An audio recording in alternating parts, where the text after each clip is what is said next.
Halo sobat nonton dulu yuk, apa kabar nih? Semoga baik-baik aja ya. Mr. R kali ini akan membahas alur cerita film yang berjudul Miracle Letters to President. Tanpa menunggu lama, kita nonton dulu yuk.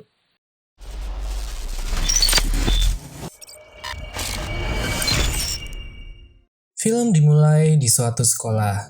Terlihat satu anak kecil yang tertarik dengan tabel rasi bintang yang ada di mading sekolah. Anak kecil itu bernama Jun Kyung. Di perjalanan pulang dengan kereta, kakaknya yang bernama Buk Kyung membanggakan adiknya yang mendapatkan juara satu lomba matematika tingkat provinsi kepada para penumpang kereta. Para penumpang kereta pun kagum dengan prestasi Jun Kyung muda. Scene berpindah di dekat sebuah terowongan. Terlihat beberapa orang, termasuk Jun Kyung dan Buk Kyung, sedang berjalan melewati terowongan tersebut. Ketika mereka masih di dalam terowongan, Jun Kyung sudah mempunyai firasat bahwa sebentar lagi ada kereta yang akan datang. Dan benar saja.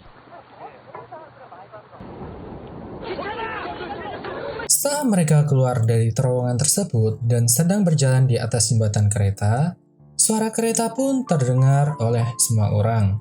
Semua orang pun panik dan bergegas berlari ke tempat perlindungan yang ada di tengah-tengah jembatan kereta. 6 tahun pun berlalu. Terlihat Jun Kyung dewasa sedang menulis surat untuk Bapak Presiden. Jun Kyung mengatakan bahwa dia tinggal di Buncheonri, Soncheonmyeon, Provinsi Gyeongsang Utara. Jun Kyung ternyata telah menulis surat untuk Bapak Presiden sebanyak 54 kali. Setelah selesai menulis surat tersebut, Jun Kyung bersiap untuk pergi keluar bersama Buk Kyung. Mereka pergi pagi-pagi buta sekali. Dalam perjalanan, Jun Kyung dan Buk Kyung harus melewati rel kereta. Dalam suratnya, Jun Kyung bercerita bahwa tidak ada akses lain ke desanya selain dari akses kereta. Terlihat, sebelum memasuki terowongan, Jun Kyung mendengarkan suara kereta dari getaran pada rel kereta untuk memastikan tidak ada kereta yang akan lewat sebentar lagi. Jun Kyung pun melanjutkan ceritanya dalam suratnya. Dalam suratnya tertulis bahwa Jun Kyung dan penduduk desa harus melewati 3 terowongan dan 3 jembatan untuk bisa sampai ke stasiun Sungbu. Jun Kyung juga menjelaskan bahwa mereka bisa menghindari kereta penumpang karena keberangkatannya telah terjadwal, tapi tidak dengan kereta barang. Itu yang membuat mereka ketakutan, karena telah banyak orang yang meninggal di terowongan dan jembatan akibat tidak bisa menghindar ketika kereta barang lewat. Sesampainya di stasiun Sungbu, Jun Kyung dan Buk Kyung tengah beristirahat sambil menunggu jadwal keberangkatan kereta selanjutnya. Tak lama kemudian, kereta pun siap berangkat. Buk Kyung memberi salam kepada ayahnya, tapi Jun Kyung tidak mau. Ternyata ayahnya yang bernama Taeyun adalah seorang masinis. Ketika dalam perjalanan, Jun Kyung diberi uang oleh kondektur karena hari ini adalah hari pertama Jun Kyung masuk SMA. Setelah sampai di Yeonju, Jun Kyung dan Buk Kyung terlihat mengendarai sepeda untuk pergi ke sekolah. Jun Kyung pun melanjutkan cerita dari isi suratnya. Ternyata, Jun Kyung meminta tolong kepada Bapak Presiden untuk membangunkan jalan menuju stasiun Sungbu agar para penduduk desa dapat beraktivitas dengan aman karena tidak melewati rel kereta lagi ketika ingin pergi ke stasiun Sungbu. Akhirnya, Jun Kyung pun sampai ke sekolah walaupun sudah terlambat dalam upacara masuk SMA. Ketika kepala sekolah sedang memberikan sambutan, Jun Kyung dengan pedenya segera ikut ke dalam barisan para siswa baru. Dia menjadi pusat perhatian semua siswa baru, para wali murid, guru, dan kepala sekolah karena keterlambatannya dan membawa sepeda ke lapangan upacara. Setelah upacara masuk selesai, Jun Kyung pun berfoto dengan Buk Kyung sebagai kenang-kenangan hari pertama masuk SMA. Sementara itu, di stasiun Yeonju, terlihat beberapa warga desa Jun Kyung sedang berdiskusi dengan kepala stasiun tentang pembuatan jalan menuju stasiun atau membuat stasiun baru di desa mereka. Tapi, tampaknya hal itu sulit untuk dilakukan karena stasiun Sungbu akan terancam ditutup bila hal itu dilakukan. Suatu pagi, Junkyung yang menunggu kedatangan kereta di stasiun Sunggu bertemu dengan teman kakaknya, kita sebut saja Mbak Nia. Mbak Nia akan mengantarkan anaknya ke sekolah yang bernama Junghwa. Tapi setelah bertemu dengan Junkyung, Mbak Nia malah menitipkan Junghwa pada Junkyung untuk diantar ke sekolahnya. Setelah sampai di stasiun Yungju, Junkyung dan Junghwa menunggu bus TK sampai jam 8.30 yang membuat Junkyung telat masuk sekolah. Sesampainya di kelas, Junkyung yang telat mengerjakan ujian hanya dengan sisa waktu 5 menit lagi. Gurunya yang bernama Kim Yong-hwan terkejut ketika memperhatikan bagaimana cara Junkyung mengerjakan ujian. Waktu ujian pun habis. Ini salah satu scene yang menggelitik sob. Ketika seorang cewek yang bernama Sung Rahi mengumpulkan lembar jawaban, Rahi merasa kesal karena Junkyung tidak menulis jawabannya di lembar jawaban. Lalu kemudian, Junkyung dengan santainya menggaris lurus lembar jawabannya. Suatu hari, Junkyung ingin belajar di perpustakaan. Tapi ketika ia ingin duduk, tiba-tiba Rahi datang dan langsung duduk di seberang Junkyung. Tapi karena dipandangi terus oleh Rahi, membuat Junkyung tidak bisa berkonsentrasi. Junkyung pun ingin pindah ke meja sebelah. Tapi Rahi dengan sigap juga pindah ke meja sebelah. Mulai PDKT nih si Rahi ceritanya sob. Akhirnya, Junkyung pun pergi dari perpustakaan karena kesal. Suatu pagi, Rahi melihat Junkyung yang tengah memasukkan sebuah surat ke dalam kotak pos ketika dalam perjalanan sekolah. Hal itu membuat Rahi penasaran dan berpikir bahwa Junkyung sudah mempunyai pacar. Karena begitu penasaran, akhirnya Rahi pun menggeledah tas Junkyung untuk mencari surat tersebut. Di sisi lain, Junkyung sedang dipanggil oleh Pak Yong-hwan. Pak Yong-hwan memberikan abstrak disertasi S3 temannya kepada Junkyung. Rahi pun menemukan sebuah surat di dalam tas Junkyung. Rahi dan Gwangja pun membaca surat itu. Tapi ketika sedang asyik membaca surat, Junkyung merebut surat itu. Sepulang sekolah, ketika sudah hampir sampai rumah, Junkyung melihat ayahnya yang pulang ke rumah sore itu. Ketika tengah makan bersama, ayah Junkyung, Taehyun, meminta agar Junkyung menghentikan impian yang meminta dibuatkan jalan ke desanya kepada Bapak Presiden. Mereka pun berdebat, lalu Taehyun memberikan uang saku kepada Junkyung dan segera pergi untuk bekerja kembali. Keesokan harinya, ketika Junkyung dalam perjalanan ke sekolah dengan sepeda, Rahi bertemu dengannya.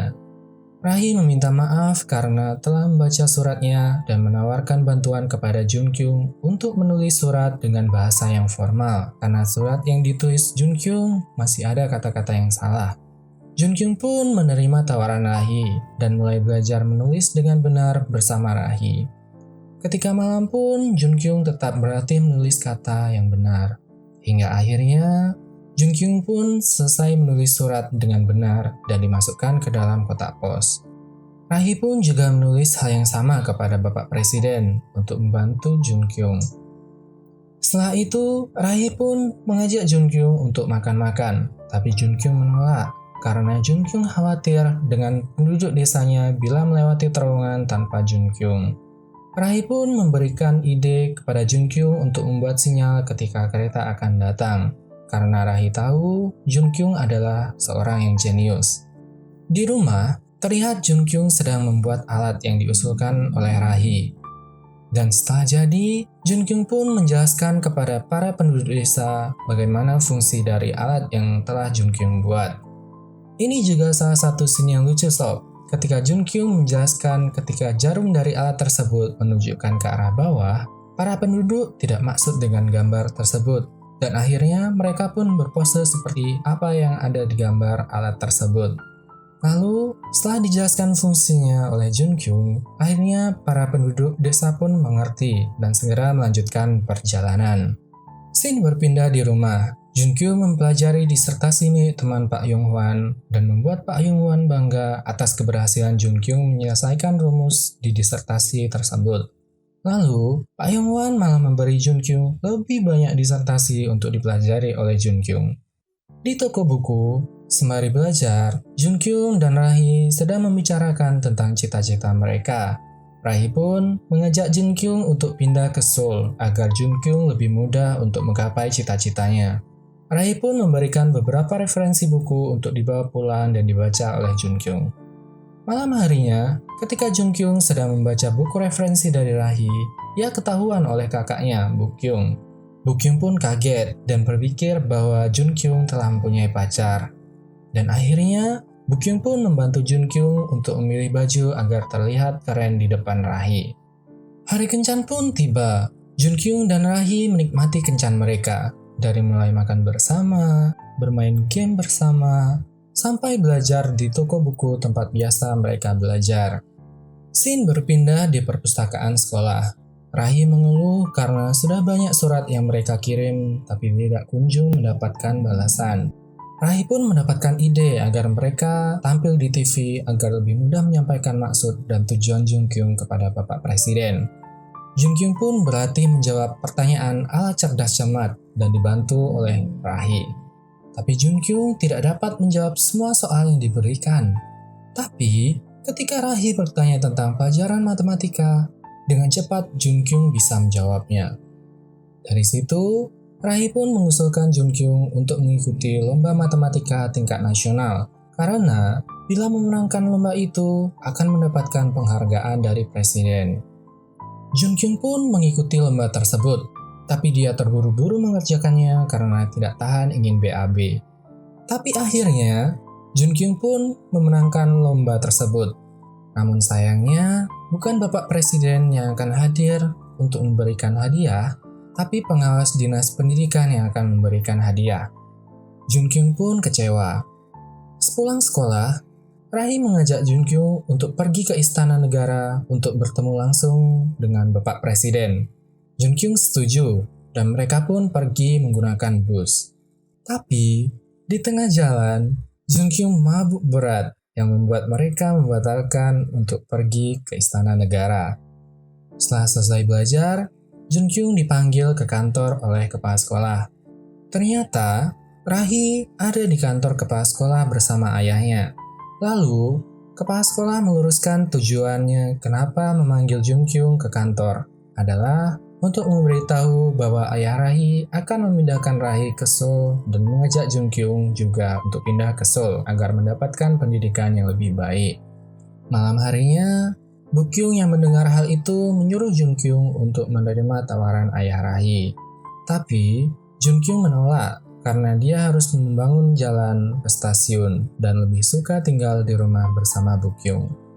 Keesokan harinya, Junkyung menemui ayahnya di stasiun untuk membicarakan hal tersebut, tapi ayahnya tidak bisa karena sedang sibuk bekerja. Malam harinya, ketika Junkyung sedang di perjalanan pulang menggunakan kereta, dia melihat banyak orang yang berada di tepi sungai dekat jembatan yang biasa dilewati kereta. Melihat hal itu, Junkyung segera mengecek alat pendeteksi kereta, dan ternyata benar, alat pendeteksi kereta telah rusak. Junkyung pun segera berlari ke arah sungai dan melihat ternyata Mbak Nia adalah korban kereta yang jatuh ke sungai. Melihat kejadian itu, Junkyung pun kembali teringat kejadian masa lalunya. Ternyata, ketika Junkyung, Bukyung, dan para warga berlindung di tempat perlindungan di tengah-tengah jembatan waktu itu, piala Junkyung terlihat akan jatuh ke sungai. Dengan refleks, Bukyung pun berusaha untuk meraih piala tersebut. Namun sayangnya, Bukyung pun malah ikut jatuh ke sungai. Mendengar hal itu, Taehyun yang baru saja selesai bertugas segera pergi ke sungai.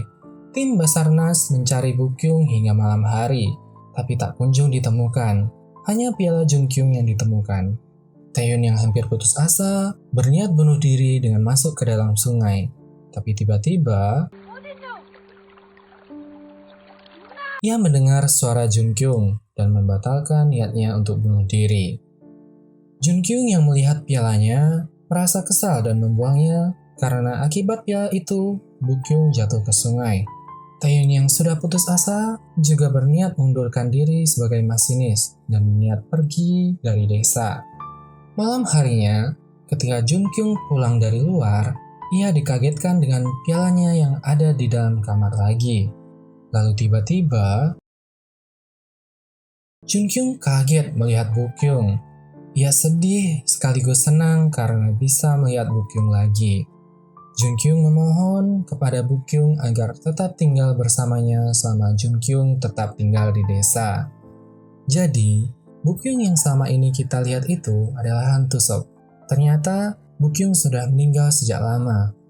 Keesokan harinya, Taeyun mengajak Junkyung untuk pindah, tapi Junkyung tidak mau. Sampai dipaksa oleh Taeyun hingga akhirnya Taeyun pun menyerah.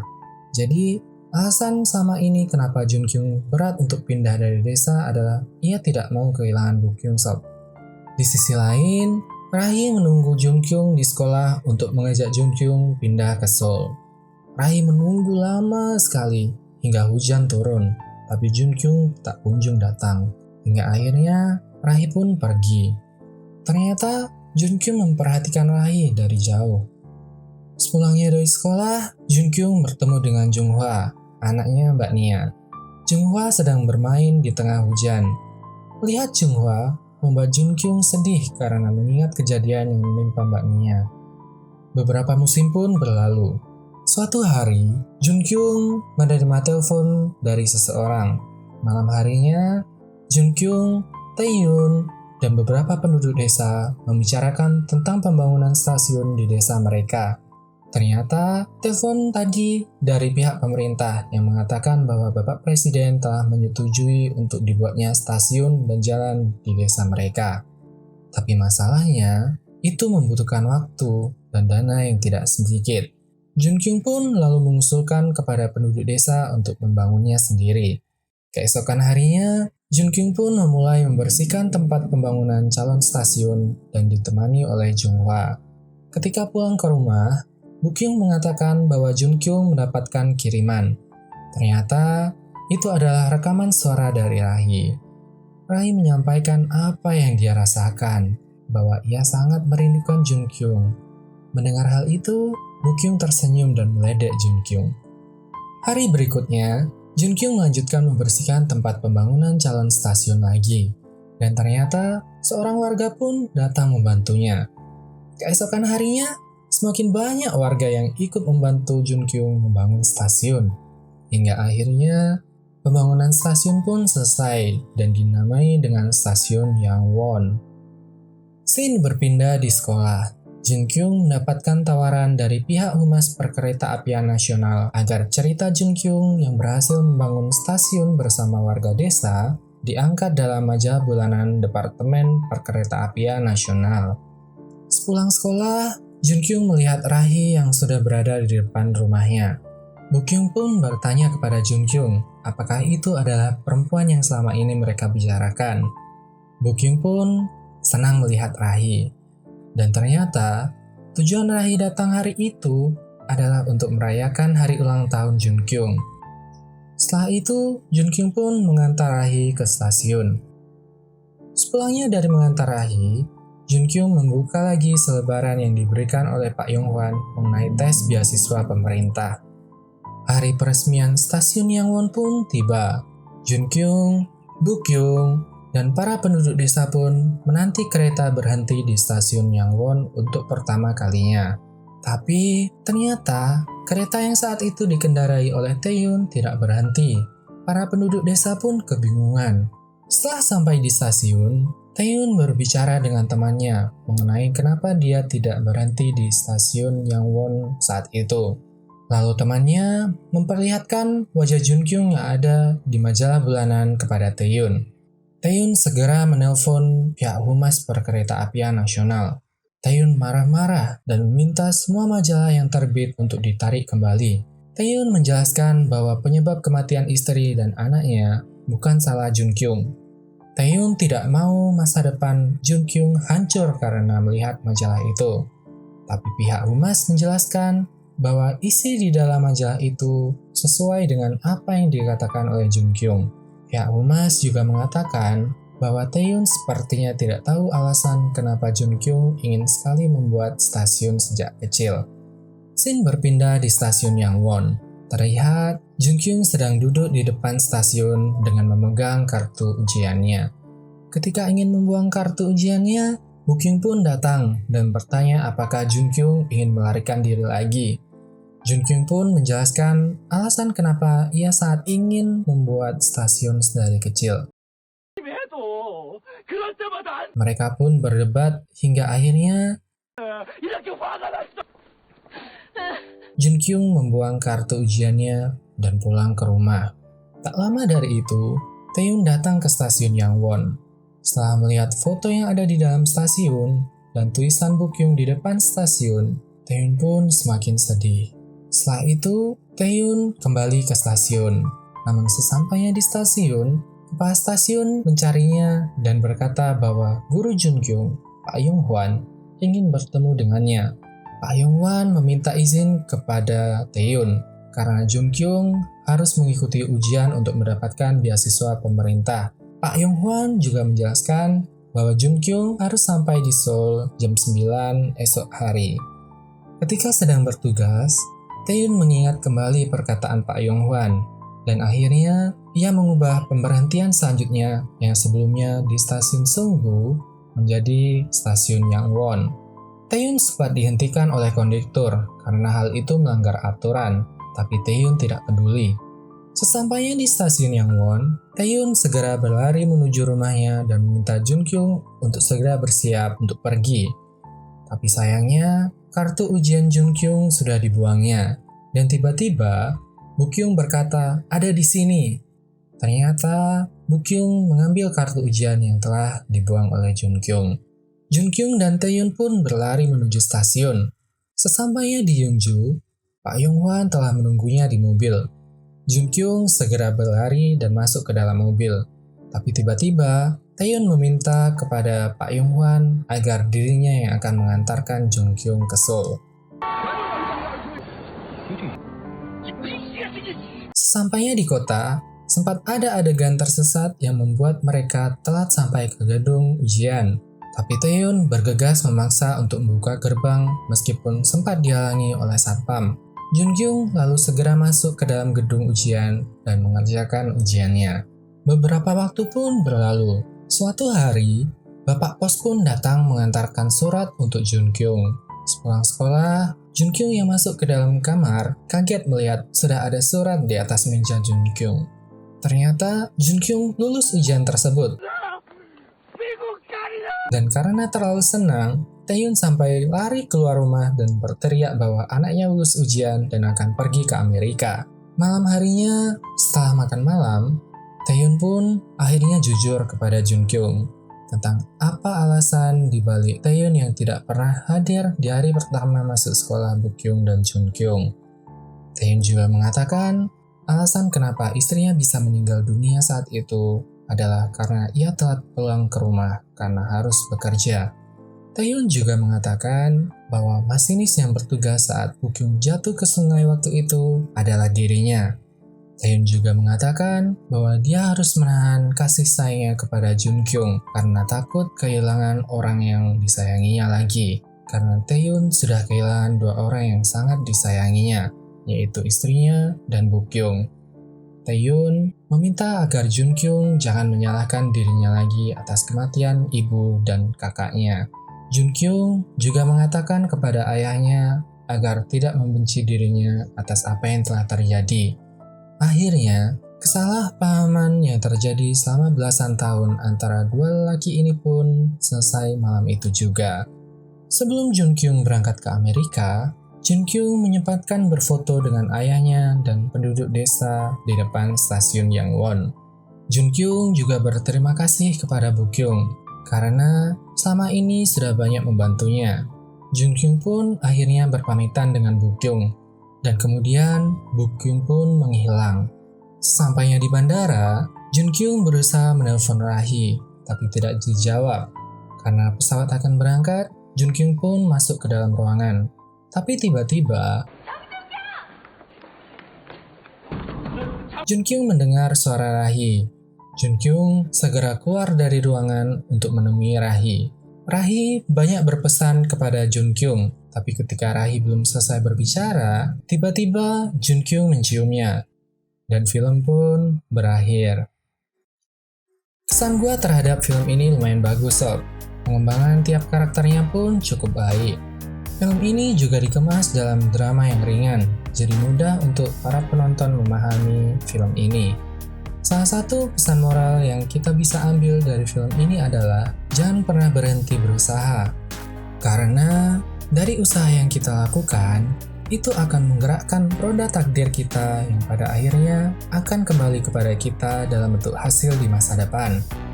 Ada sebuah pepatah yang mengatakan, hasil tidak pernah mengkhianati usaha. Gimana pendapat lo tentang film ini sob? Dan apalagi pesan moral yang bisa kita dapat dari film ini? Tulis di kolom komentar ya sob. Terima kasih sudah menonton. Jangan lupa like, share, subscribe, dan komen ya sob. Stay safe everyone. Gua Mr. R and see you on the next video. Annyeong!